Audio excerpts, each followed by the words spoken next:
Regular এটাই বানানোর বাহানা খুঁজবেন আর মনে হবে আগে কেন এভাবে বানায়নি। সত্যিই কিন্তু খেতে এটা এতটাই টেস্টি হয়। ভিডিও দেখার সাথে সাথে আমিও শুরু করি রেসিপি প্রিপারেশন। আলু আর ডিম সিদ্ধ বসিয়ে দিয়েছি।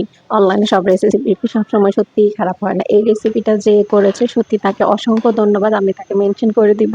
অসম্ভব অসম্ভব ভালো হয়েছে। আমরা এক্সপেকটেশনও করিনি যে এতটা ভালো হতে পারে। ওনাকে আসলেই ধন্যবাদ। এর আগে অনেক ট্রাই করেছি। সব রান্নাই যে ভালো হয়েছে তা না। কিন্তু সব রান্নাও যে খারাপ হয় তা না। আপনারাও যদি ট্রাই করতে পারেন খুবই ভালো হবে। একদম অল্প মসলায়, মসলা নাই বললেই চলে। এই ধরনের সবকিছু দিয়ে যে একটা ডিম, এটাকে কি রান্নার নাম কোনো কিছু বলে না। এটাকে আমি নাম দিয়ে দিচ্ছি। এটা হচ্ছে ডিম পোলাও বলা যায়। খুবই মজা ছিল। আমরা ইফতারিতে আজকে খেয়েছি। অসম্ভব মজা ছিল।